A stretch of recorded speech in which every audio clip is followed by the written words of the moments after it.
नमस्कार, मेरा नाम डॉक्टर पीयूष नाशिकर है। मैं एक orthopaedic and sports injury surgeon हूँ। एसीएल ये घुटने का सबसे ज़्यादा टूटने वाला और सबसे इम्पोर्टेंट लिगामेंट है।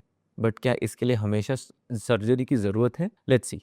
जिन लोगों में एसीएल टूट जाता है उनको हम दो कैटेगरीज में डिवाइड करते हैं, कोपर्स एंड नॉन कोपर्स। कोपर्स वो लोग होते हैं जो एसीएल टेयर को कोप कर चुके हैं, और नॉन कोपर्स वो होते हैं जिनमें एसीएल टेयर इंस्टेबिलिटी कॉज कर रहे हैं और उनकी डे टू डे एक्टिविटी और उनकी जो स्पोर्टिंग एक्टिविटी अफेक्ट हो रही है।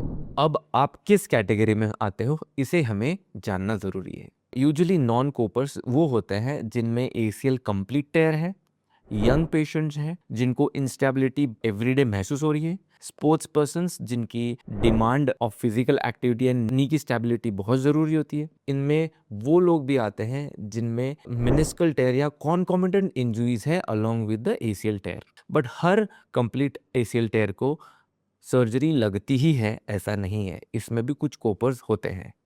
तो ये कोपर्स लोग बेसिकली वो होते हैं जिनमें आइदर पार्शियल एसीएल टेयर्स है या फिर फुल एसीएल टेयर होने के बावजूद भी उनको बिल्कुल भी नी में इंस्टेबिलिटी नहीं है या फिर वो महसूस नहीं कर पा रहे हैं इंस्टेबिलिटी है।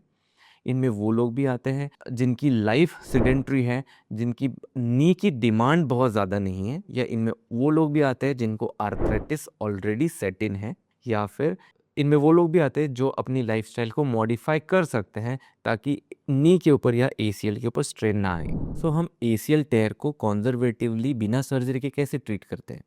सबसे पहली चीज़ आती है, जब इंजरी होती है तो हमें उनको स्ट्रिक्टली रेस्ट इन्फोर्स करना है। पेशेंट को या फिर जिस व्यक्ति को एसीएल टेयर हुआ है वो उस समय के बाद अपने नी को प्रोटेक्ट करना ज़रूरी है। तो फर्स्ट आता है रेस्ट, फिर उनको हम आइस फर्मेंटेशन देते हैं जिसकी वजह से पेन स्वेलिंग कम हो जाती है। तीसरा होता है हम कॉम्प्रेशन ब्रेसिंग्स देते हैं, नी ब्रेसेस देते हैं ताकि नी को इंजरी और ना बढ़े। और जब हम लेटते हैं we try to keep our legs elevated. अगर आप बैठे हो तो सामने एक स्टूल रखना है, उसके ऊपर एक पिलो रख के अपना पैर एलिवेटेड रखना है, जिसकी वजह से स्वेलिंग नहीं बढ़ेगी और हीलिंग भी एनहांस होगी। कोपर्स है या नहीं है ये देखने के लिए भी हम यूजुअली 3 to 6 वीक्स का टाइम देते हैं पेशेंट को। इसमें बॉडी अपने आप हीलिंग प्रोसेस शुरू करती है और 4 to 6 वीक्स के बाद हमें एक भली बात ही अच्छा आइडिया आ जाता है कि पेशेंट को स्टेबिलिटी है नी की या नहीं है, पेशेंट को सर्जरी लगेगी या नहीं लगेगी। कॉन्कॉमिटेंट इंजुरीज भी हील हो जाती है इस टाइम में। एसीएल टेयर में पेन नहीं होता है। जो पेन हमको इंजरी की वजह से हुआ वो either because of damage to the nearby structures, bleeding या फिर बोन इंजरी की वजह से होता है। तो over the period of 4 to 6 weeks pain पूरा चला जाता है इंस्टेबिलिटी स्टेज, और इंस्टेबिलिटी भी नहीं रहती है, इसका मतलब है आप कोपर हो। इन 3 से 6 हफ्ते के बाद हम पेशेंट को एक फिजियोथेरेपी प्रोटोकॉल में डालते हैं जिसमें पेशेंट की नी की पूरी रेंज हम वापस लाने की कोशिश करते हैं। 3 वीक्स के बाद नी जो है वो पतला दिखना शुरू हो जाता है जिसको हम वेस्टिंग बोलते हैं। हम स्ट्रेंथ बिल्ड करने के लिए एक्सरसाइजेस शुरू करते हैं।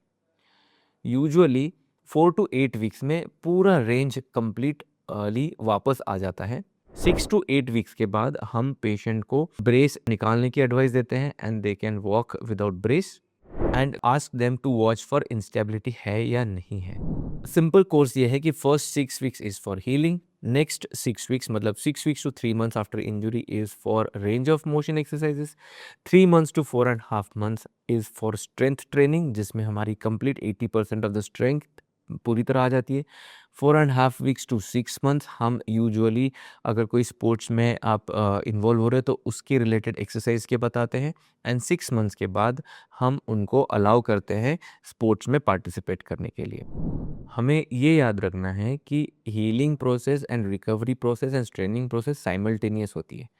तो फर्स्ट 4.5 months और 6 months में हमें कोई भी ऐसी एक्टिविटी नहीं करनी है जिसकी वजह से इंजुरी और बढ़ जाए, जैसे jumping activities, pivoting activities, dancing activities हो गया, डीप स्क्वाट्स हो गए, वो हमें फर्स्ट 4.5 मंथ्स में अवॉइड करने हैं। लो इम्पैक्ट एक्टिविटीज़ जैसे कि साइकिलिंग, वॉकिंग, स्विमिंग, ये सारी चीज़ें आप रफली 3 to 4 मंथ्स के बाद शुरू कर सकते हो।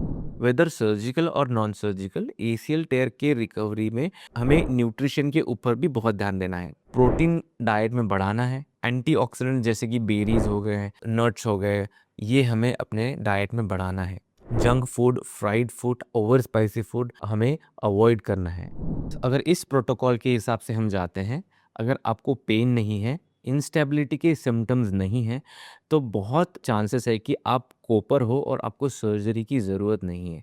बट किसी भी मोमेंट में इफ़ पेन कम्स बैक या इंस्टेबिलिटी रहती है, तो surgery is the only option. ये मैं इसलिए बोल रहा हूँ क्योंकि इंस्टेबिलिटी की वजह से हमारे नी में जो आर्टिकुलर कार्टिलेज है, जिसे हम पॉलिश बोलते हैं, उसका डिग्रेडेशन या फिर वियर एंड टेयर बहुत रैपिडली होता है और विद इन 3 to 5 ईयर्स आपका नी जो है वो आर्थराइटिक हो जाएगा। इंजुरी के चांसेस भी बढ़ेंगे और इस समय जो इंजुरी होगी वो और भी ज़्यादा होगी, बाकी के जो स्ट्रक्चर्स है उसको भी इंजुरी हो सकती है। अगर आपको एसीएल इंजुरी है तो कमेंट में ड्रॉप कीजिए आप कोपर हो या नॉन कोपर हो और आपकी इंजरी को कितना महीना हुआ है या कितने साल हुए हैं। अगर ये वीडियो आपको इन्फॉर्मेटिव लगा तो प्लीज़ शेयर दिस वीडियो जिनको एसीएल टेयर है, and don't forget to subscribe my channel.